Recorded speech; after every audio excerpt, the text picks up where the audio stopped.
I'll get straight to the point. As you know, I've been through this for years with this case. Yes. Where I'm at right now is I can't move forward with my life because I got this judgment over there for this lien.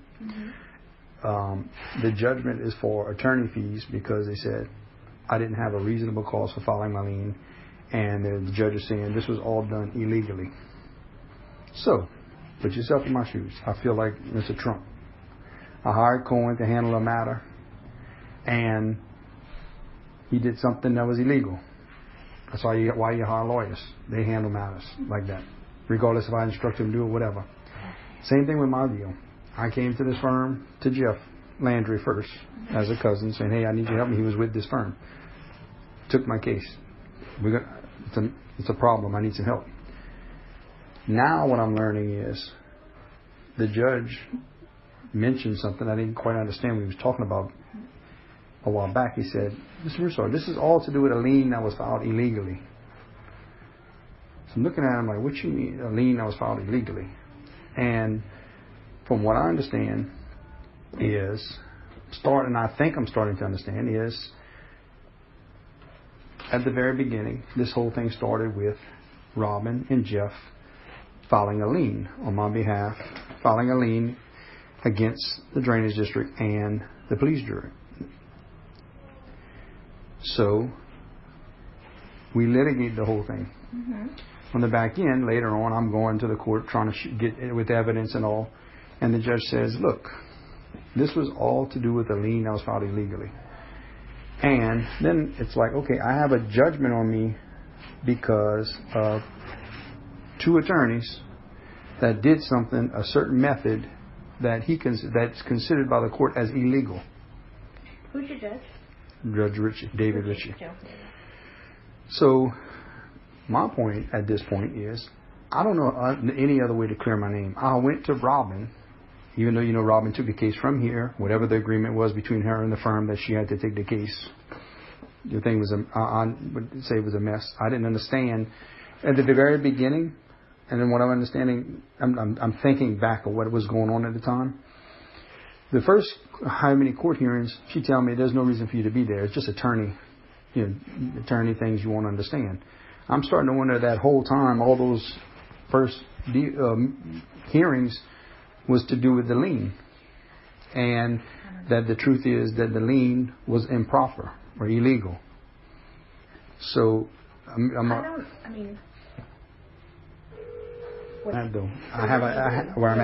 now. It's like, okay, I have to defend myself. I'm in a situation, and all these time limits running out, all because the judge is saying, and if I'm understanding it, I'm looking at all this going, all to do with attorneys that didn't properly do something. Did you go back on those discs that I sent you and try to look at the lien? Okay, here's the next question. Why was it filed illegally? What because makes it illegal? I don't understand. They said I think that's why I'm not an attorney. I don't understand exactly what was illegal. And if you think about it, I brought in case to the firm. I don't get my money. That's one thing. But the reason the judgment, I understood this part. The reason the judgment on me was because I didn't have a reasonable cause for filing my lien. Judgment because it didn't have a reasonable cause for filing my lien. But yet the lien was filed illegally. And I didn't have a reasonable cause for it's one thing me not getting my money. It's another thing that the method, and I've had other people go, why in the world did they take that method to go to collect the money? And I brought the case to other attorneys.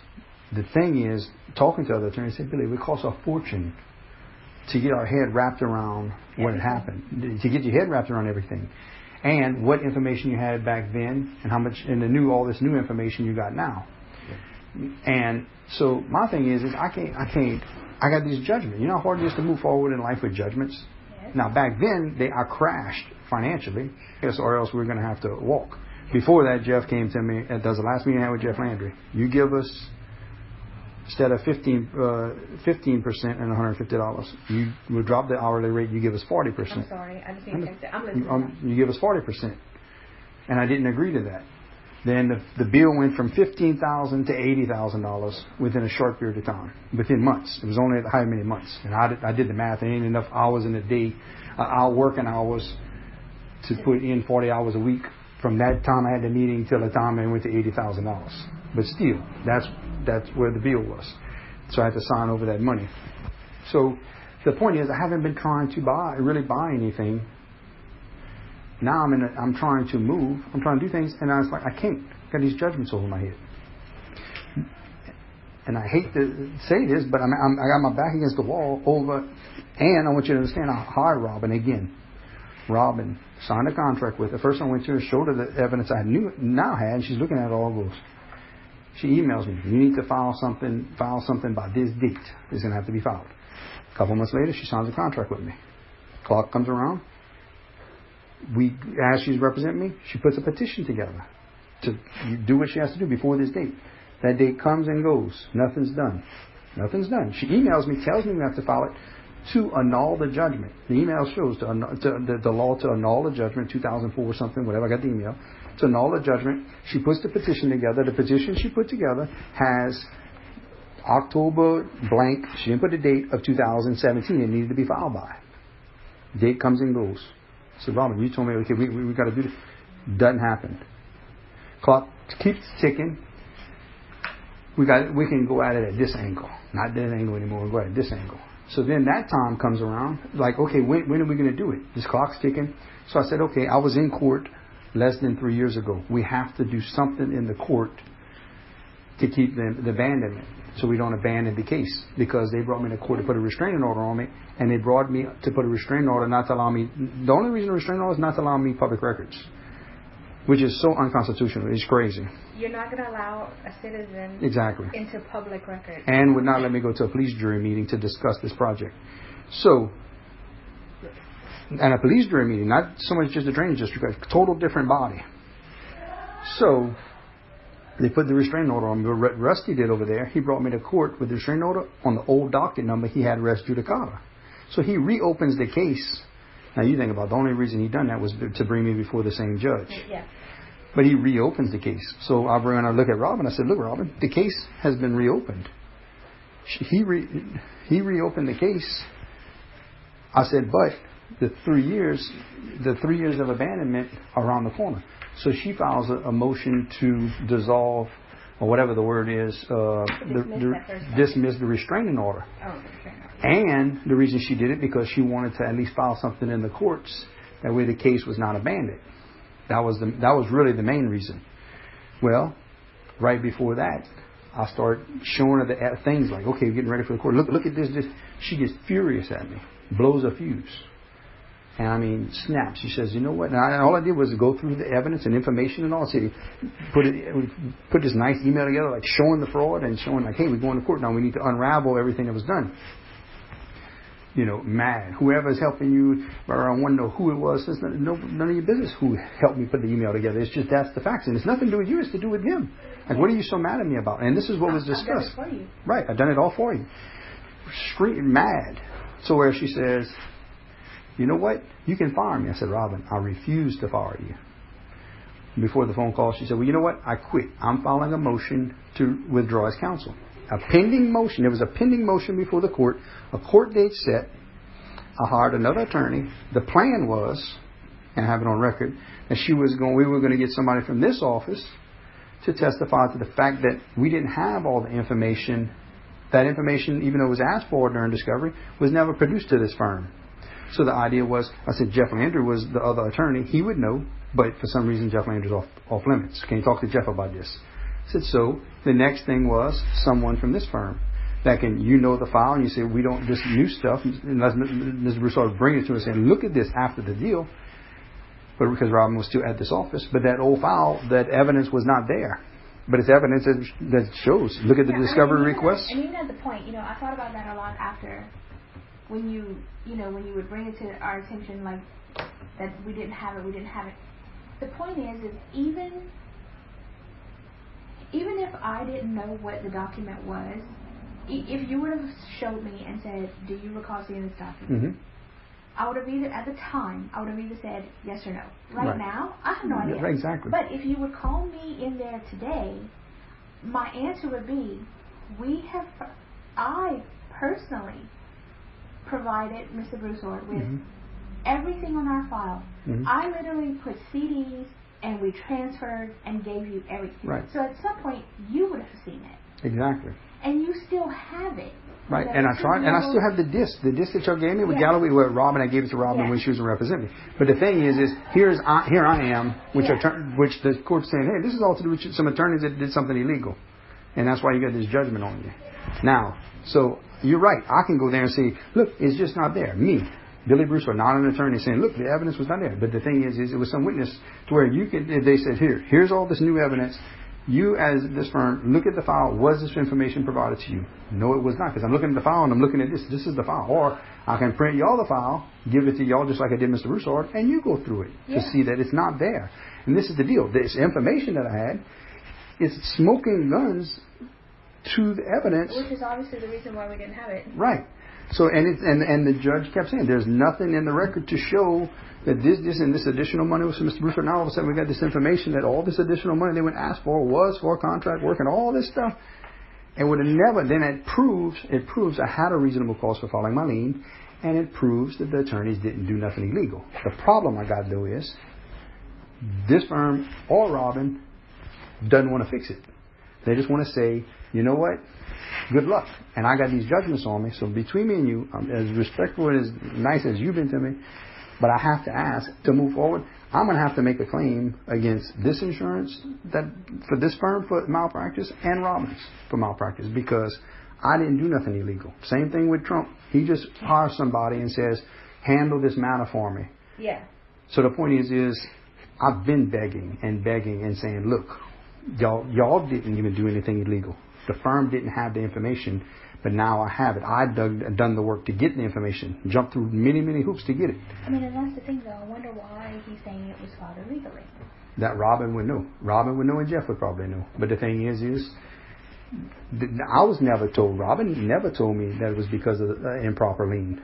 Never was I told by none of them would ever told me that. And what? 6 years later, the judge says this?